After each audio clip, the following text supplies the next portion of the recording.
So in 1969, the Nixon administration, which had just taken office, indicted 7 people who'd been leaders of the protests at the Democratic National Committee in 1968. So the trial is about the protests the year before at the Democratic National Committee. And the protests were about the war in Vietnam, which had reached a peak in 1967 and 1968. There were 500,000 American troops there. There was no increasing evidence that the United States was not going to win this war. The Democrats were prosecuting this war. LBJ was the incumbent president who had already been driven out of his own reelection campaign in 1968 because there was so much opposition within the Democratic Party. It's interesting that the Democrats did not indict the leaders of the protests against their convention. It was the Republicans who took office there shortly thereafter who did it. It's very unusual law that made it a crime to cross state lines with the intent of inciting a riot. It had never been used before. I don't think it's ever been used since.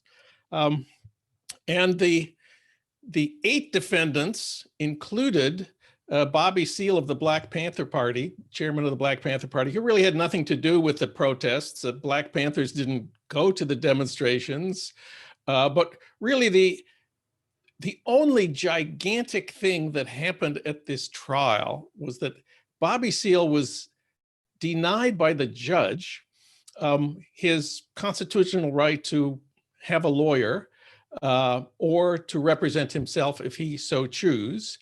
And he kept insisting on his right to have a lawyer. This is dramatized very effectively in the Aaron Sorkin movie. And the judge, to shut him up, get him to make him stop demanding his rights, had him bound and gagged and chained in the courtroom for 4 days. This was the biggest thing that happened in this trial, much bigger than anything else. And that's the first thing that we remember. In the movie, it's boiled down to a single scene on a single day, but this was a 5.5-month trial. So I think maybe Aaron Sorkin can be, I don't know, it's forgiven, or at least it's understandable why he would make this a single scene. But there was also, the defendants wanted to put the government on trial for the war. The prosecution kept insisting that the war has nothing to do with this trial, Your Honor. We object. And the judge kept saying sustained and wouldn't let them talk about the war. So that's basically what was happening. I would just say one other thing in closing my opening remarks here, and that is that Aaron Sorkin did not intend to make a documentary. There are many things about the movie that are inaccurate. And in a way, the most boring thing that a historian can say about any historical movie is it's not accurate. Aaron Sorkin's goal is to make an entertaining movie that everybody will watch on Netflix and everybody will like, and he has succeeded. It's a tremendously popular and successful movie. There have been over 260 reviews, 91% favorable on Rotten Tomatoes. And what's more important than Rotten Tomatoes in our world today? Aggregate thumbs up or thumbs down. So Aaron Sorkin succeeded. And it's one of the interesting things we might talk about today is, why is this movie so popular? Somebody just sent me an email that said that Anthony Fauci, in listing his highlights of the year, said his favorite movie this year was Aaron Sorkin's Trial of the Chicago 7. So I say, go figure. That's great. Thanks, John. Well, Jody or Daniel, do you want to weigh in on why you think that it's so popular, why it's sort of lingering in our minds? Well, I was really glad that John invited me to hold this discussion, because I didn't really know that much about this before I dived into it in preparation for this conversation.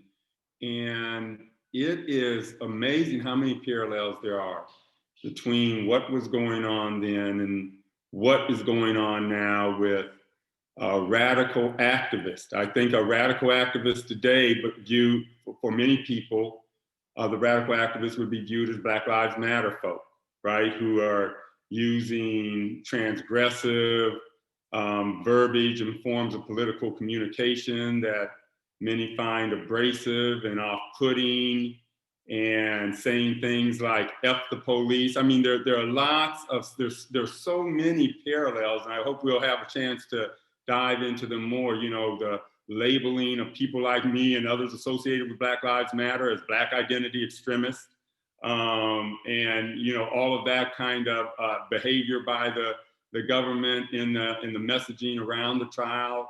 So yeah, I was surprised at how timely it was for this particular moment. So, you know, hopefully we'll get into that more. If I could just add, Aaron Sorkin totally lucked out on this. This Yeah. movie was proposed more than 10 years ago by Steven Spielberg. It took them a long time to make it. They were very disappointed that they couldn't release it at the beginning of the year when COVID hit. You know, this is March, April was when they wanted to release it. And it turned up on TV at pretty much the height of the Black Lives Matter protests. So in some ways, you know, Aaron Sorkin is the luckiest director in Hollywood, and really he had nothing to do with it. That's great. Danny, I saw you had your hand up. Would you like to say something? Yeah, I just wanted to say, I wanted to show something if I could, which is this image right here, hopefully people can see it, is kind of how I entered learning about this trial. It was a piece by David Hammonds, and of course it showed Bobby Seale bound and gagged, and it became an art piece that circulated and wound up, you know, part of what I was thinking about in the course of my book. I just think the trial is interesting because on the one hand, it opens itself up to both liberal and radical interpretations. And so I don't know, maybe that's something in the question and answer we could talk a little bit about. Because, you know, as John said, it's a work of fiction about a real moment. And so the choices that get made and the decisions that get made then open us up a question about what stories we want to tell and how we want to remember this moment and what we want to extract from this moment to teach us about our current conditions or current predicaments. Well, you're all doing a great job of jumping ahead to the questions that I had for down the road. But I feel like what would be a great question now that you're all alluding to is, let's talk about some of the parallels. I mean, even Sorkin himself was aware, you know, that the protesters that are portrayed in the movie, you know, like you just said, John, we've been at a historic point of protest again with the Black Lives Matter movement, with the death of George Floyd. And while it's not the same as you know, anti-war protests, what are some of the parallels we're seeing? And I got blonde hair now. Let's remember to mute ourselves, friends. What are some of the parallels we're seeing, and what can we take away? I hate to say what are the lessons we can learn, but are there any takeaways that are sort of socially relevant right now that we should think about? Well, I would suggest one of the big issues is that the demonstrators in Chicago proposed the idea that the streets belong to the people. And that's very much been at issue this summer. What happened in Chicago in 1968 was that two different groups applied for permits for legal demonstrations in the streets of Chicago at the time of the Democratic National Convention. The Yippies, headed by Jerry Rubin and Abby Hoffman, proposed to have what they called a festival of life in Grant Park, where there would be live music, dancing, people camping overnight. They proposed the Festival of Life would pose an alternative to what they called the Festival of Death at the Democratic National Convention. And then a different group, the National Mobilization Committee to End the War in Vietnam, headed by Dave Dellinger, with Rennie Davis and Tom Hayden, they wanted to have a traditional march, people marching on the convention hall, demanding that the Democrats withdraw from Vietnam. All these permits were turned down by the city. The two different groups appealed to the courts. The courts refused to give them permits. The demonstrators said, look, people are going to come to this convention to protest anyway because the war is such a huge thing, and it would be better for the city of Chicago to make this legal. You know, I think over the past summer, the Black Lives Matter protests didn't run into being completely banned from the streets. And as a result, millions and millions of people took to the streets this summer, the largest demonstrations in numbers, in diversity, and in the places these demonstrations were held in all of American history. So there's some similarities, but there's also some big differences. Only 10 or 15,000 people came to the streets of Chicago. This summer saw millions. Yeah. Jody or Danny, would you like to weigh in? And remember to unmute yourselves.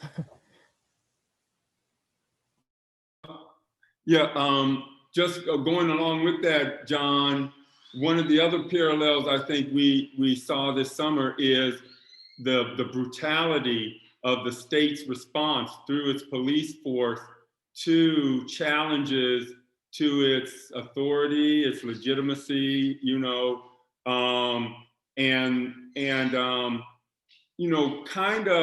saw a lot of police unions very proudly supporting Trump, both in the first time he ran and the second. And this kind of strain of strong, kind of warrior cop mentality you saw on display. One of the early times I think that I've heard a description of, warrior cops coming out and really fighting against what they saw as forces of, what we call progressivism, however they characterized it. So that was intriguing too, as a parallel. Yeah. I wanted to add something there. I think one thing is that so the first thing is to say, I think we're using two terms. We use the term protests and we use the term resistance. And those are important not to conflate. Because part of what happens, I think, in Chicago is it marks a transition from protest to resistance. And the extension of those kind of disruptive tactics that the civil rights movement pioneered into a really profound stage around the war. And so when we talk about BLM and we talk about the mobilizations that are happening now, I think that in many ways, the movement for racial justice, or for however we want to characterize what's happening now, is very much in a phase of protest. And it's really the political right in this country that's in a phase of resistance. And if you look at what they're doing and what we're doing, you can see that that their struggle is much more, I think, in many ways advanced than our own in terms of its disruptive power to business as usual. The second thing I think that should be said is that, we're hearing a lot of this sort of attempt by the center to discipline progressive people and left people around this defund the police slogan, blaming that slogan for the uneven response in this election. And so I think one of the things that's really critical to know about this moment for those of us who weren't there is that a majority of white people supported the Vietnam War up until the Americans pulled the last troops out. And at no time did most people in this country, white people, support civil rights. And so the anti-war movement, it didn't stop the war, but it changed how Americans fight wars in profound ways. And I think we can expect that the acceleration of a struggle against police violence probably will not end policing in this country, but it probably will change the way policing is done. And so what's important for us, I think, is to ensure through our activity that policing is as constrained as is possible, just as American war making is as constrained as is possible in the moment that we live in, right? We're all over the world still, but none of you people can get drafted. And so what does it mean to imagine that as a kind of post this moment achievement that we might be able to look to? There's one thing that didn't happen with the Trump administration that did happen with Nixon, and that is that Trump never went after the leaders of Black Lives Matter with federal conspiracy charges. Maybe we're lucky he never saw the Aaron Sorkin movie. He spends all his time on Fox News. His favorite movies are like, the Rambo sequels.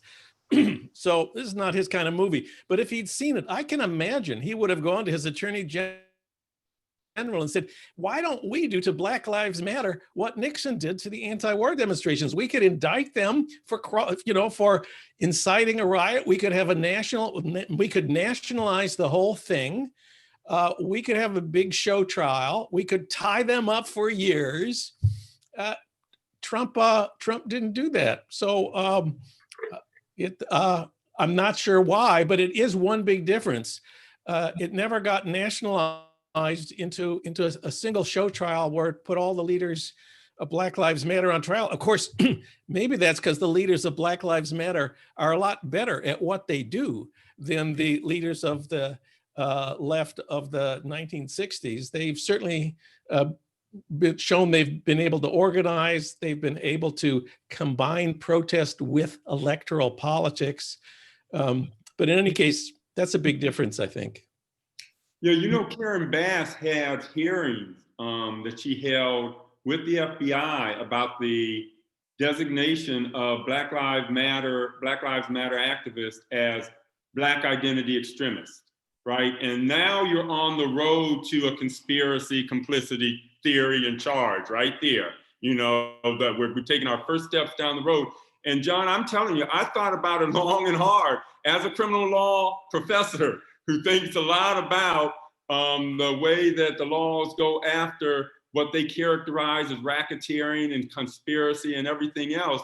It is very easy to cast a net. And as they've said before, prosecutors can get an indictment against a ham sandwich with a grand jury if they want one, right? So it's not hard to get an indictment that hard on a conspiracy charge with a grand jury that views these activists as too radical, too beyond the pale. And that's what I think connects, radical, too radical, and what the government will do to people who are viewed as too radical in their aspirations and demands.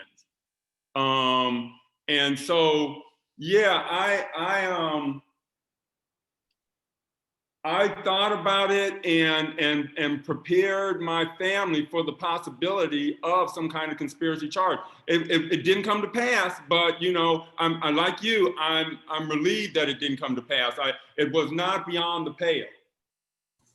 This is really fascinating to me because I think we have this perception that, criminal justice has come further in, what has it been, 50 years since this trial? I think we have these illusions, right? So like one of the things that struck me in the movie was how horrible the judge, Julius Hoffman, was, right? And I kept thinking to myself, is this just an example of one bad racist judge?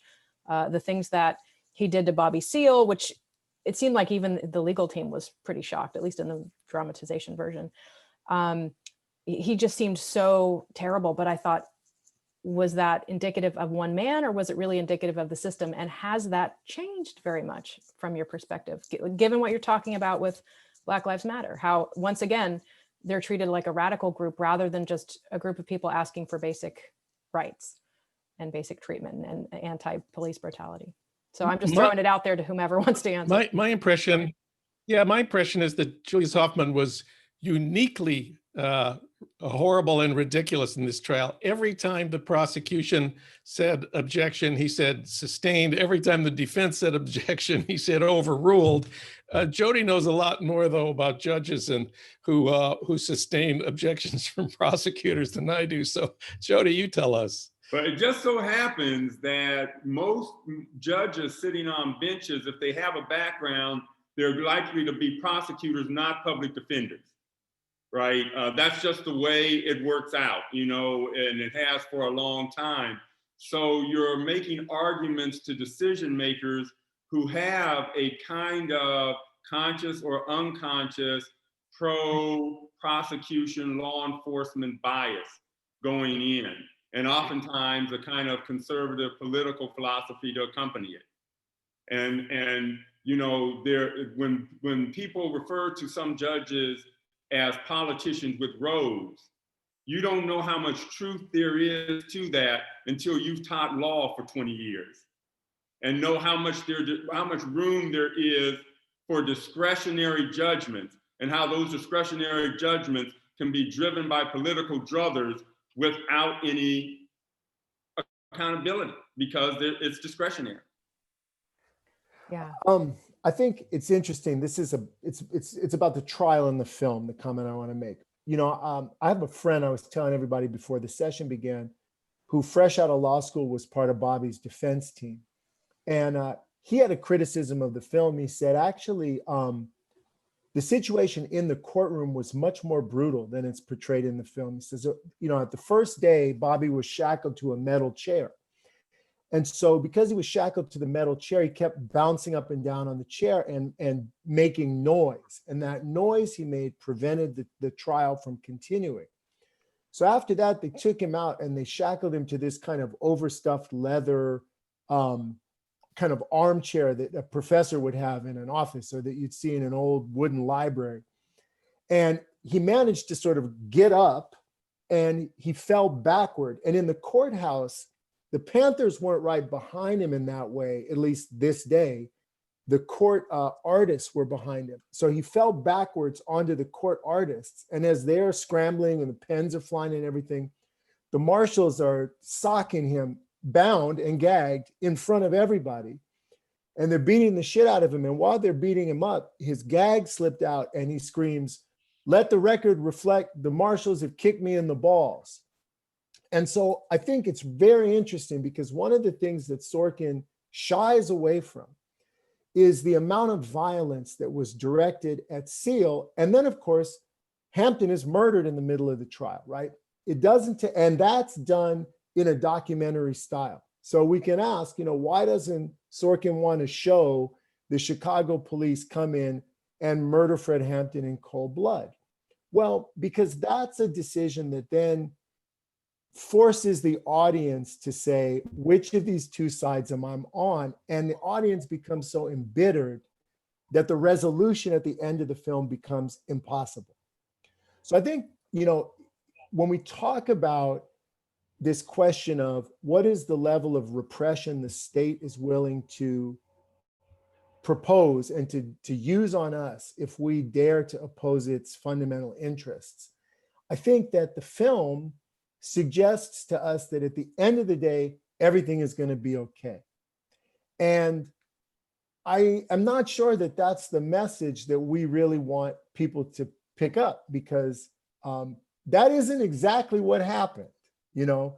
I also think that the film does a good job, having made that criticism, of showing that when the judge puts his finger too firmly on the scales, the facade is revealed, for what it is. And I think that it's very difficult for those of us who grew up after this moment, I think, to understand the feeling of betrayal that American people had when their institutions were revealed for what they really are, and that is as capable and willing to use that same violence that happens all over the world on us under the right circumstances. And I think that's why Jody's comment about the violence that we saw over the summer is so significant. I know a lot of the people, some of the people in the session are students of mine, and I've said to them, and I'll say again, I have never seen that quantity of non-lethal ammunition expended on peaceful crowds in my life. And that includes a life, I went to Berkeley during the anti-apartheid movement, and I was in the Rodney King Rebellion. So it's not like I haven't seen the police vamping on people. But this summer was really different. And I think it spoke again to what Jon said, which is the effectiveness of the claims for a new America that people put out. When the police started hearing defund the police, they got really frightened and really emotionally upset. And for all that they call us snowflakes and all these other kinds of things, they couldn't handle their hurt feelings, and they responded in the way that they respond. So I would say, I think I agree with what Jon said, that the effectiveness of people that were in the street in the summer really should be acknowledged and celebrated, because it struck really right at the heart of the self-image of these folks, and they responded accordingly. That's great. Yeah. I don't know if Jody, if you had wanted to comment on that because you unmuted yourself, but I do at one, Jon does. Okay. A couple things. I do want to talk about sort of the making of the film. I have a couple questions for you, and then we have a couple of good questions from the audience too. So go ahead, Jon. Well, I just wanted to pick up on the happy ending of the film. Aaron Sorkin has a distinctive system that made him a big success, especially with The West Wing, which is drama consists of men, almost always white men, having kind of high-minded debates with each other. And each goes through a character arc where they confront obstacles and come to a realization at the end that they didn't have at the beginning. And that leads to a happy ending. In this movie, Danny's quite right. This is not about, the happy part is not that the Black leaders are killed and chained, and the happy part has to do with the white people. And the central drama of the film, aside from the sparring with the judge, is among the defendants. There's Abby Hoffman, played by Sacha Baron Cohen, very enthusiastically, very winningly, who's a cultural revolutionary, and he says he will give his life for the revolution, he says. And then there's Tom Hayden, who in the film, I'm going to put this in quotation marks, Tom Hayden, the character, says, if you don't win elections, you are nothing. He's sort of the liberal Democrat, arguing against the radical. This debate goes on through the film. So then we get to the end when Tom Hayden, we are told, is picked to give the closing statement at sentencing on behalf of all the defendants. Actually, in the real trial, every defendant gets to give a statement on sentencing. But in the film, the judge tells Tom Hayden, "Young man, you could go far in this system, and if you give a closing statement," he says, that is respectful and that is not political and that is remorseful, I'll look favorably on you in sentencing. Do you understand?" And we're all in the audience thinking, "Don't do it, Tom. Don't sell out." And then Tom says, "Yes, Your Honor, I do understand." And then he stands up and reads a list of the names of Americans killed in Vietnam since the trial has begun, which we've known is being assembled throughout the movie by Rennie Davis. He defies the judge. He brings the war up to the trial. The courtroom erupts in cheers. Everybody is happy. In my own living room, I could hardly stop cheering. I was so happy. Tom Hayden has learned to stand up to unjust authority. Tom Hayden has learned to speak truth to power. He's not going to become part of the system. And that's the happy ending. Well, of course, that's a ridiculous thing to say about Tom Hayden, even in the context of the film. He's been charged with 2 felonies of urging thousands of people to fight the police in the streets of Chicago. I would say that's, standing up to unjust authority. But for Sorkin, this is the happy ending that Tom Hayden learns that from the judge that there is injustice in America and you must not go along with it. In real life, as Danny suggested, the trial did not have a happy ending. The key 5 defendants were found guilty of the incitement to riot charge. That means the jury of 12 people were convinced by the prosecution that the riots in Chicago, which were later determined to be a police riot by the official commission that investigated it, the jury believed the prosecution that the riots were caused by the leaders of the protest. Not a single juror would dissent from that. That is not a happy ending. They were sentenced to 5 years in federal prison for this crime, plus fined $5,000. Of course, in real life, Abby Hoffman, in the real trial, when the sentence was announced, he said, "Judge, $5,000? Could you make it $350?" Yeah, well, and I'd like to ask a question of Danny and Jody on this topic, and then I'd like to get to one of the really good questions in the chat. So one of the things that I was really keenly aware of while watching this is that it was made by a white man, and I couldn't help but wonder what this movie would look like had it been made by a person of color, and how that, and also back to your point, Danny, about what is it we want to take away from a movie like this? And I guess my question is there value in a movie like this that does kind of try to wrap up all of the stuff in a neat little bow, skip over some of the really difficult stuff. What is the value in making a movie like that? And if sort of like, if you were to remake this movie, you know, would you have done anything differently? So I'd start with Danny maybe, and Jody, or either one of you who wants to go first. I mean, quick go ahead, comment brother. Go ahead. on what John said, and then pick up the question later. I like that, John, about the jury, you know, actually convicting on this. And the story, I guess, line would be then that we were saved from the jury by the judges, right? Later, they came through and protected defended the Constitution. Well, we know what the judiciary looks like now. Post-Trump and post-George W. Bush, and you know, a lot of years of stacking the judiciary. So you're not even going to be saved from the jury anymore, from, you know, in these kinds of cases. But I'm sorry, I didn't mean to interfere with what you were going to say, Danny. No, not at all. Not at all. I mean, to take up the first question, I don't think it's a question of the ethnic background of the director. It's a question of the man's politics. There's plenty of Black people who are more than capable of making terrible films. I've seen plenty of them. And there's plenty of white people who can make films that leave you with more questions about where to take things than this film does. I think that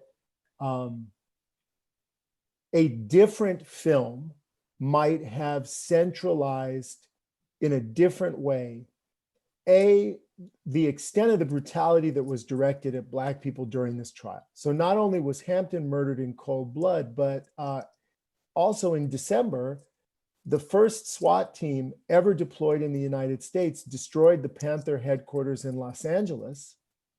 My dad was down there with his students. There was a 5-hour gun battle. And at the end of that 5-hour gun battle, most of the Panthers who the police brought out were teenagers. They weren't even old enough to be in college. And so you could have made a film about the United States deploying the full weight of not only its judiciary, but its military on teenagers. The other thing I think that is hard for this film to make, because it's contained and it's a trial drama, is the degree of frustration that progressive people felt at their inability to stop a war that seemed to constantly be expanding. And I think that's a lesson that's really, really critical for all of the amazing, dedicated, brave, young people who are out there today. You know, because I think Jody and I, you know, and John, we've had the experience of living through at least some struggles that appeared to conclude successfully, right? I got my start in the anti-apartheid movement. And when you have the experience of victory, it stays with you your whole life, and you go into the street with a different conviction. And so I think that the challenge for both people of a certain younger vintage, and also that comes out of a film like this, is that it doesn't give you a lesson that victory is up to you and your side and your strategy and your tactics and your conviction, but that victory is ultimately up to the system's ability to right its wrongs. And all these things that Washington and Jefferson and the rest of these slave owners wrote, at the end of the day, were correct and give us the blueprint for a new, freer life. And I think that the film is really useful because it puts this question front and center.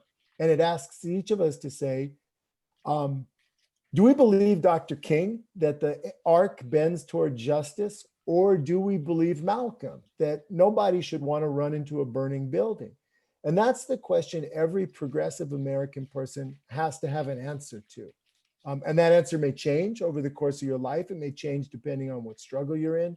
But I do think that that is the critical question. And I think the film does a decent job of posing it. I really hear what you're saying as well, John, though, and pause a little bit at the film's, you know, blinking. Its failure to follow through in some significant ways. And Danny also made this point with a connection to Fred Hampton, which is Chicago at the same time. You know, it's hard. You've all kind of got to go out of your way to avoid at least referencing that. I know there's some important work coming out about that soon. And so it may give rise to a kind of triumphalism that is not positive, not progressive. You know, a lot of people, you know, kind of patted themselves on the back after the civil rights movement, and things in the Black community for many Black Americans are no better than 50 years ago and worse in some ways. You know, we didn't have racialized mass incarceration in the new Jim Crow 50 years ago, at least, you know, and we can go down a list of other things, right? So there, you know, there's a kind of triumphalism. I even see it, you know, now. Oh, we got Trump out of office. Hey, you know, we've done our work. You know, there will be no fundamental change. What is it? Nothing will fundamentally change. You know, well, before 2016, things weren't too good for Black folks in the status quo, nothing will fundamentally change world, right? So having us kind of tell ourselves some of these stories, narratives that candy coat the underlying reality may have a pacifying effect, a pacifying influence at the level of narrative construction that I think can be pernicious and should be critically evaluated. Beautifully said, all of you. I would like to read a question from Ignacio that was up here a while back. So he says, in the movie, the execution of Fred Hampton seemed to have little effect on the trial and attitudes of the defendants, besides Bobby. Was this the case in the real trial? Might be a John question. Well, my understanding, the defendants were shocked and horrified. Fred Hampton was a very popular guy. He was the sort of the coordinator between the Panthers and the white defendants, and he met with them almost daily, and they were just completely horrified and stunned when they heard he was murdered. And they tried to get the trial postponed for a couple of days, and the judge, of course, refused. But you know, I think that the effect was much bigger than just in the trial. I mean, I can remember thinking, I mean, I was a college student at this point. I can remember thinking, wow, this is it. You know, this shows they're going after the Panthers everywhere now. And Danny is right. Within 2 weeks, they had attacked the LA Panther headquarters, and it's kind of a miracle they didn't kill anybody. It was only because the LA Panthers had learned from the Fred Hampton trial to fortify their building and be prepared for this every night. I mean, I can remember one night, I had just moved to LA, and you know, I was a movement person, and we got a call about 11 o'clock at night. They think the attack is coming tonight, and they want white people to come down to Central Avenue to their headquarters to witness what's going to happen. So we all hopped in our cars and drove down to Watts in the middle of, I'd never been in Watts in the middle of the night. I got to say, it was kind of a scary place. And indeed, there was, you know, there was dozens of cops and maybe 100 white supporters of the Panthers were there. Well, they ordered us to disperse. They declared us an illegal assembly. And we didn't really want to go to jail that night, and figured if they put us in jail, you know, we wouldn't get to witness them attacking the Panthers anyway. The attack didn't come that night at midnight. In fact, it came a couple of days later at dawn. But Danny, thank you for reminding us about that. That was, I mean, it was a scary time for everybody on the left after Fred Hampton was killed. I'll tell you, you know, the one thing that, looking back on that time, that I have a real concrete fear about is, I'm very frightened that attempts will be made on the lives of certain very prominent left people who happen to be elected officials. I think that most of the violence in this moment was state violence, although John will tell you, having written about it, that vigilantes played a role as well. But the links between groups like the police and the Klan in the 1960s were organic in places like Oakland and Los Angeles. They were cousins, they were brothers. But I don't know that they were part of a long-term plan about restoring a particular kind of order in the United States. And I think in many ways, you know, the United States is both more and less violent than it used to be. I mean, in the 60s, there was no real security on domestic airplanes. Everybody carried their pistols everywhere they went, which isn't done anymore. But we're acclimated to a kind of violence that had the power to really shock people in the 1960s. They saw it every night on TV. And anybody, it seems like, who stood up and sounded like a reasonable person was risking their lives. And so I think that it's funny, you know, my folks who were around in this time, this year has been very difficult for them because it reminds them of 1968. And I always grew up thinking about 1968 as this amazing moment when the entire world was in revolution. Mexico City, Prague, Paris, Tet, you know, Berkeley, Chicago, Columbia. And my parents' attitude toward it is we kept our bags packed, you know, and we were ready to go because we didn't want to pick up the gun and we couldn't see anybody else doing anything else that seemed to be working.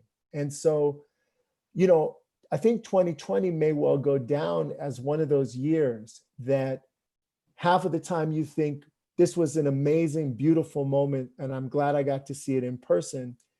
And then you think, on the other hand, oh, that was the worst time of my life. And I think it's really important for those of you who are active to understand you can have both of those senses and both of those feelings at the same time. And again, I think that's why, to come back to the earlier question you posed about why this trial, why this moment, because you see the horror and the beauty at the same time in both cases. And I think that's something that people who live through historical moments always can talk to you about. That's interesting because I had pulled a quote from Jon from the intro in the book where you write that how in 1967, 1968, well, 1967 was the summer of love, especially for a lot of white folks, but it was also the long, hot summer where thousands were arrested, injured, or killed, and particularly in communities of color. And so I really like you pointing out that parallel, and the movie for me really made those disparities kind of stark and reminded me that people are having different sets of parallel experiences at the same time, you know, and that very, very different and often not able to conceive of what other people are experiencing. I wanted to also, Kelly, you were posing some questions. It looks like you and Danny were having a little convo in the chat. I wondered if you wanted to actually just express your questions aloud. I'd like to hear that train of thought you had about a movie that had some parallels. Do you feel like speaking aloud? Sure. Yeah, I saw the film Mangrove, Steve McQueen's new film about the Mangrove Nine, and was so like riveted by it because I felt like it could have been made, like the story could have happened like this year. It just felt so timeless. And so then the more, I haven't unfortunately had a chance to see the new Sorkin film, but just from all I've heard about it, it sounds like there's a lot of parallels between the Mangrove Nine, who similarly were put on trial for inciting a riot. They called it Riot and Affray or something, I think, in the UK. But again, one of the differences, because I know somebody mentioned the fact that, you know, Aaron Sorkin being white, and because I did notice one of the things that I thought was highlighted in the film was the brutality against the defendants that took place, and so that, you know, and there were other differences too, I felt, where they encouraged the several of the Black defendants to represent themselves because they could speak of the truth of this injustice much more powerfully than, you know, well, they're all Black, but then, for example, the white lawyers could. And so, yeah, I was just curious as to any of the panelists, you know, if they'd seen Mangrove, and or were familiar with the story, and what parallels and or differences they saw between the two films. Anyone want to take that on? Just sounds like another film I have to see. Some more catching up I got to do. Nice. Yeah, Mangrove by Steve McQueen. It's on right now, right? It's on where do we see it? Prime, Amazon. Amazon, Prime? yeah, Prime. It's on Amazon Prime. It's a different. It's an angry film about racism and repression and brutality, and the anger sort of alternates with the fear of the Black community.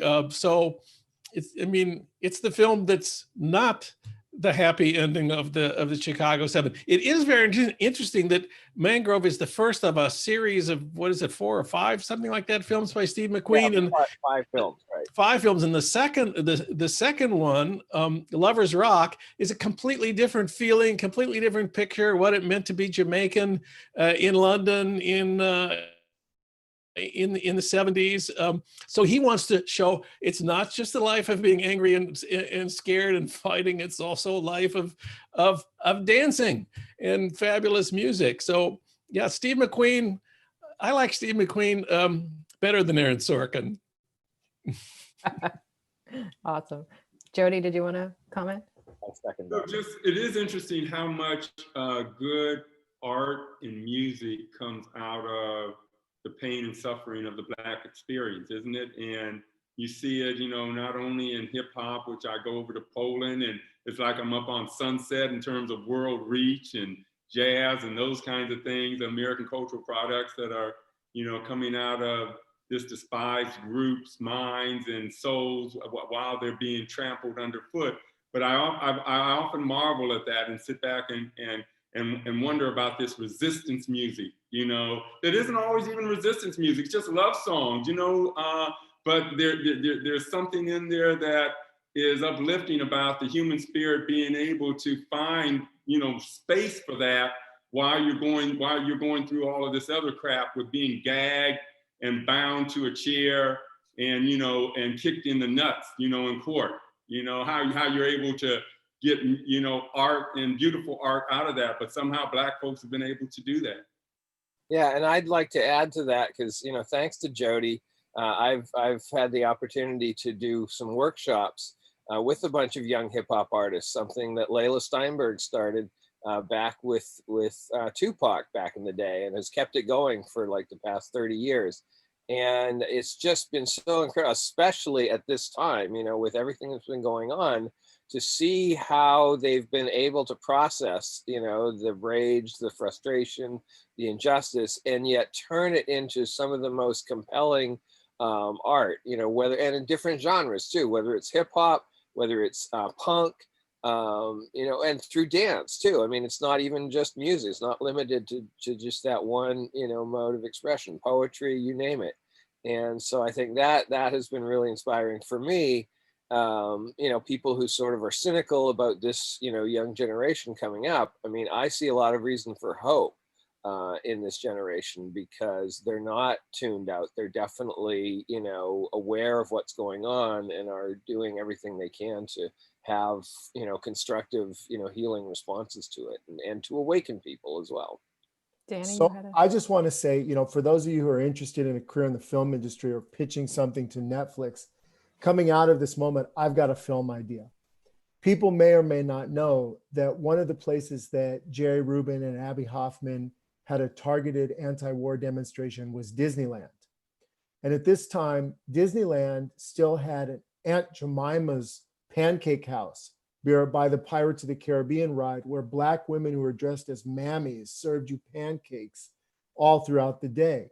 And so they decided that the Panthers would come with them if they, asked the Panthers to come with them and have a free breakfast program at Aunt Jemima's Pancake House while they seized Tom Sawyer's Island and ran up the National Liberation Front flag. And the Anaheim PD attacked Disneyland. So if you want to imagine a great short 20-minute film you can make, that's the film I would make to explain this time. Because I think that one thing that happens in this film, and it follows the conversation about hip hop, is that the conversations about cultural revolution aren't taken very seriously in this time. And basic assumptions about American society, whether women could have bank accounts, whether a man could have hair that came below his ear, whether, one should be concerned whether or not women had orgasms during sex, or whether or not it was okay to hit your children. These were basic things that that were folded into this idea of cultural revolution. And Hoffman's character gets kind of cast aside when he talks about that. It's those scenes where he seems real woolly-eyed. But the reason that nobody on this call is going to do felony time for smoking a joint is because of that cultural revolution, And so I think that it's ironic because this film, which is sympathetic, chooses essentially to kind of slide a little bit past one of these parts that touches our own lives so directly. And I think, as Jody could say, it's the drug question that's really the sharp end of the spear about driving mass incarceration. And if the next iteration of this long wave cultural revolution is to start to unwind that, then we'll look back to this moment, right, where the lawyers are smoking joints as the moment where, even though we suffered through this 50-year period, the moment where the enemy seemed to be riding right on top of us was the moment that the thing started to unwind. And so I just think that, when you talk about hip hop, you talk about expression, I feel like this question of cultural revolution is really, really critical. It shouldn't be ignored. And may I just say, if you want to read a fantastic book about the relationship between Black arts and Black life and protest in the 60s and 70s, Danny Widener's like the definitive book on this about LA. And, read it. It's terrific. Thank you for that, John. Black Arts West. I was actually going to ask each of you if you wanted to mention your book titles or hold up any books. I've got John's here. So we're almost at the end of our time. So I wanted to just say, Jody and John and Danny, do you have any last thoughts you want to put across that we didn't get to talk about? And then I'm going to give Brad a second to tell you how you can order books through BookSmart. Jody, any last thoughts? Well, I'm just picking up on this last point, cultural revolution. Right now, John and I had a talk earlier today in my book, In Asterisk GGA Theory. What I'm arguing for is a kind of revolution in consciousness when it comes to blame and punishment, which we're going to need to make deep cuts in racialized mass incarceration, what we call the new Jim Crow, a move away from retribution, retaliation, and revenge, which has been our dominant moral compass for 50 years, towards restoration, rehabilitation, and redemption. And that is a cultural revolution, but we're seeing it happen. We have a progressive prosecutor, George Gascon, just came in with a raft of jaw-dropping reforms that were unthinkable 10 years ago. The Overton window has shifted more than I could imagine. I've heard that there was this kind of ferment in the late 60s. I wasn't aware consciously of politics at that time, but you will be able to call this, John, as a historian, and Danny as historians on this, but I've never seen a period of time in my life when the Overton window has shifted in almost gives you whiplash way in just a 10-year period when it comes to criminal justice matters. So that's what kind of gives me hope in coming out of this. Nice. John, you want to add some final thoughts? Well, I just want to say, we've talked on and off here about Black Lives Matter in the summer that just ended, and Jody rightly brought up the fact that LA voters elected a progressive DA who's going to decriminalize misdemeanors. He's not going to. There have been 100,000 misdemeanor prosecutions in LA County last year. It's not going to happen again. He's eliminating cash bail on January 1st. This is the Black Lives Matter agenda, and it's because Black Lives Matter has been able to combine street protest with political action and getting people to vote and getting good candidates in office and supporting them. And it's and I just feel it's been fantastic. It's been the most exciting and rewarding political year of my life, and I'm just glad I was here to be part of it. Thanks. And Danny? I just want to say, one of the people who I really looked to politically was Fidel Castro. And Fidel Castro said, the greatest privilege is to struggle for the lives of others.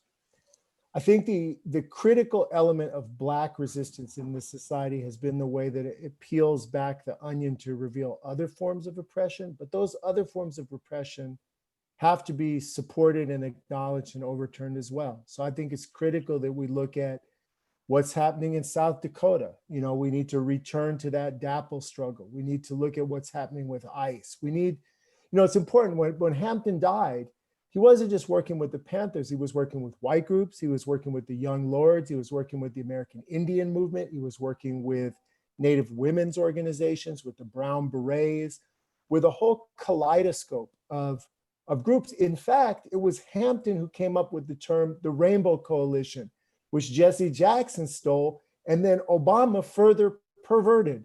So I think we can go back to this idea that, you know, another mentor of mine, Betita Martinez, she used to say, de colores means all of us. And so that's the struggle I think that we're accelerating and we're waging. It's a struggle when each of us, regardless of how we come into this world, can live in this world with dignity and possibility. And I think that Black self-activity will always be a critical part of that, but it will be only one part of a much broader struggle. And so I just want to thank all of those people who made time to be part of our little tiny part of the struggle tonight. Oh, thank all of you. This was wonderful. I really encourage everyone to check out their books. If you have websites or anything you want to put in the chat real quick, a note to people who would like to save your chat. There's 3 little buttons in the bottom when you open your chat window. And if you click it, it says save chat. And when you you get out of the meeting, it will pop up as a little text box. Lastly, I want to just ask you, Brad, you still there? Brad, I feel like, let me check. I know I see you there, but I don't hear you. Try again. Well, while we work on Brad's audio, BookSmart of Morgan Hill, you can order books from them. They, I believe, well, I shouldn't assume, they may still be doing some deliveries. They are still open, and they are a local independent bookstore, which always need your support. And I would love to see everybody pick up some of these wonderful books. So thank you all. This has been recorded, and I'm gonna check in with the folks who were recorded here to find out if you're comfortable having this shared or not. You can let me know. Yeah. What about you, Jody? Yeah. Great. So we may be able to even just upload it to YouTube and then something like that and make it available easily. So thank you again, everybody. Thanks to BookSmart and to our SURJ South County community, and everybody stay safe, healthy, and keep fighting that good fight. Thank you for a great book, John. Thank you, Yes. Jordan, for hosting this Absolutely. event. Great, Absolutely. great book. Check out the movie, see what you think. And we will see you. Let's see here. We've got a lot of good links here, so do save your chat if you can. I'm going to do that to mine right now. All right, everybody. Well, have a great night. Peace. And we will talk to you soon. All right. Good night.